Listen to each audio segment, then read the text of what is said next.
Selamat pagi, damai sejahtera dan sukacita senantiasa hadir di dalam hidup kita.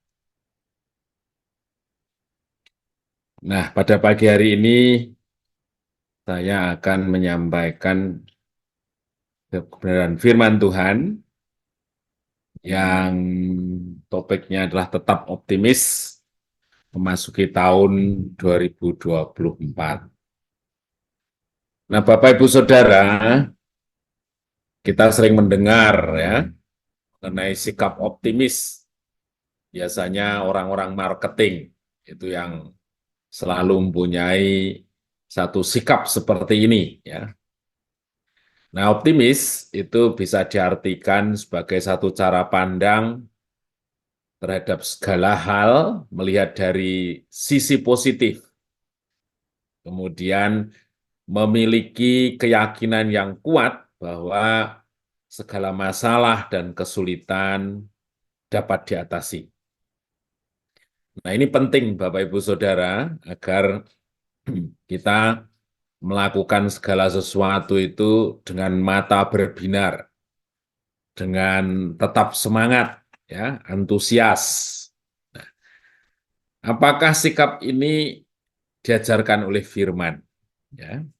Jadi kalau kita baca di Filipi 4 ayat 8, bagaimana firman ini mengajarkan kita untuk bisa memiliki satu cara berpikir yang positif. Ternyata firman itu mengajarkan kita bahwa sikap optimis itu harus ada dalam setiap kita yang percaya pada firman. Ya. Firman tersebut berbicara demikian. Jadi saudara-saudara, semua yang benar, semua yang mulia, semua yang adil, semua yang suci, semua yang manis, katanya, semua yang sedap didengar, semua yang disebut kebajikan dan patut dipuji, pikirkanlah semuanya itu. Jadi kalau kita melihat semua elemen yang ada di Filipi 4 ayat 8, itu adalah sesuatu yang positif, yang harus hadir dalam pikiran kita, sehingga dalam buahnya pun kita bisa melihat segala hal dari sisi yang positif. Tentu dampaknya adalah dampak hidup yang positif. Sedangkan lawan dari sikap optimis adalah pesimis. Ya. Pesimis dalam Kamus Besar Bahasa Indonesia itu adalah orang yang bersikap atau berpandangan tidak mempunyai harapan yang baik. Hampir semua pikirannya diisi dengan kekhawatiran, ketakutan, hal-hal yang negatif. Sehingga tentu kalau seseorang pikirannya berisi hal-hal seperti ini, maka hidupnya itu akan menghadapi gampang putus asa, gampang menyerah, bahkan berhenti untuk tidak berbuat sesuatu. Ya. Jadi jelas dari apa yang terkandung dari kata optimis ini, tentu semua kita yang mengenal kebenaran firman, orang percaya, itu harus bersifat optimistik. Karena apa? Karena firman mengajarkan kita memandang segala sesuatu dari sisi yang positif. Nah, ini adalah ciri-ciri orang yang optimistik. Saya rangkum dari berbagai hal, saya sesuaikan dengan firman tadi. Yang pertama adalah melihat segala hal dari sisi yang positif. Ya. Kalau kita ikuti mass media, itu seringkali katanya bad news is good news. Ya. Berita yang buruk justru merupakan hal yang buruk justru merupakan berita yang baik. Tetapi kita tidak. Kita adalah orang-orang pembawa kabar baik, sehingga yang ada di dalam diri kita adalah segala hal yang baik, yang positif. Kemudian senantiasa hidup dalam pengharapan. Ya. Sedang dalam penantian, bagi orang lain barangkali sesuatu yang penuh dengan ketidakpastian, tetapi orang percaya dia senantiasa berpegang pada pengharapan di dalam Kristus.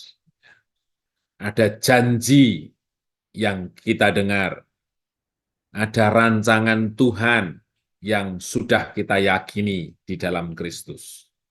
Itu yang membuat kita berkeyakinan penuh bahwa lingkungan seperti apapun kondisinya itu seperti yang tidak kita harapkan, tetapi hati kita tetap memiliki pengharapan yang penuh di dalam Tuhan.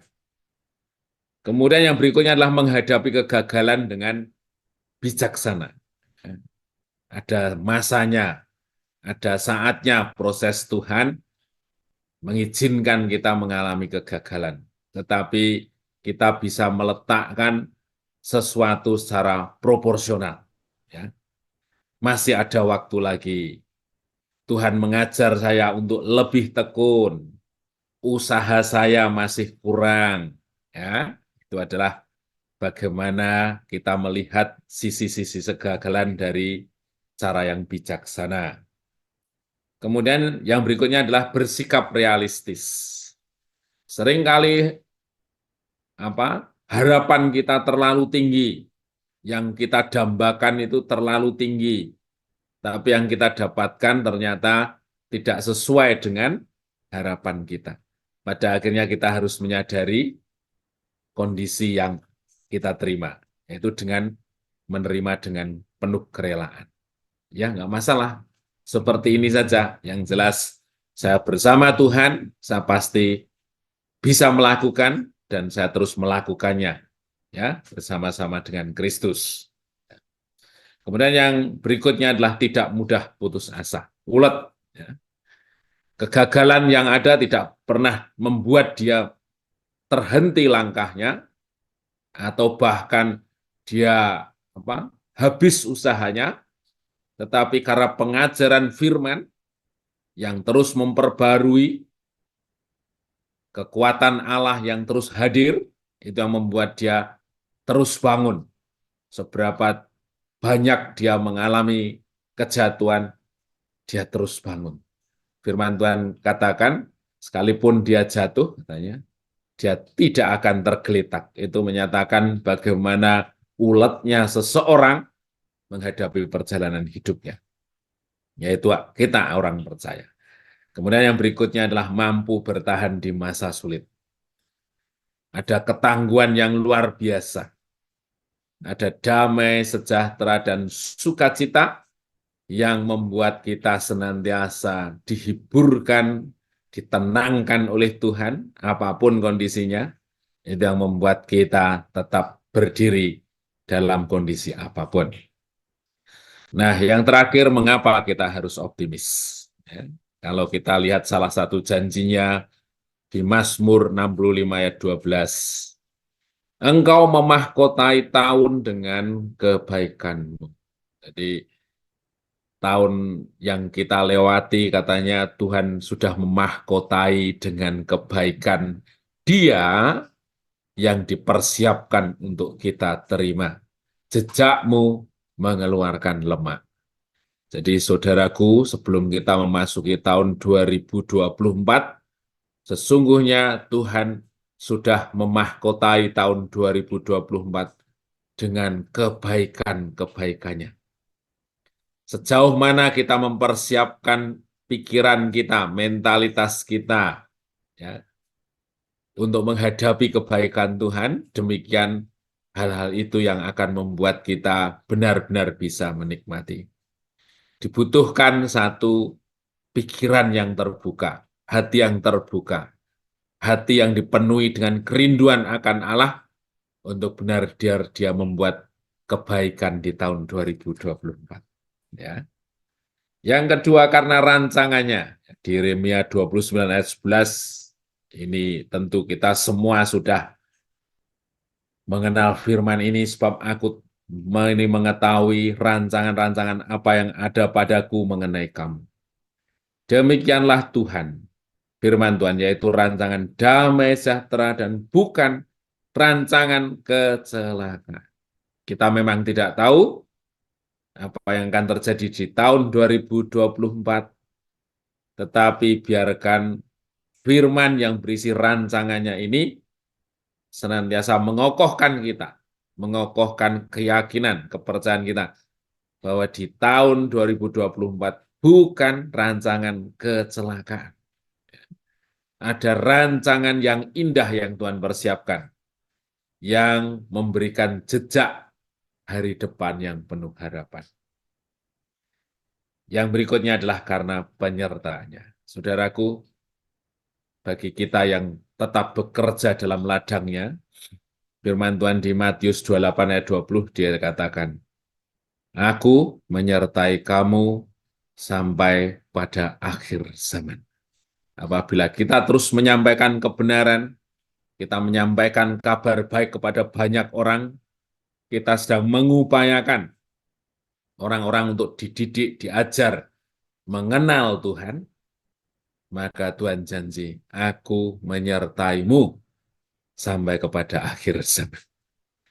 Nah, biarkan firman ini yang memotivasi kita untuk kita tetap bersemangat, tetap optimis untuk memasuki tahun 2024 yang firman Tuhan katakan dipenuhi dengan jejak Tuhan yang mengeluarkan lemak dan dimahkotai dengan kebaikannya bagi kita yang ada di dalam Dia.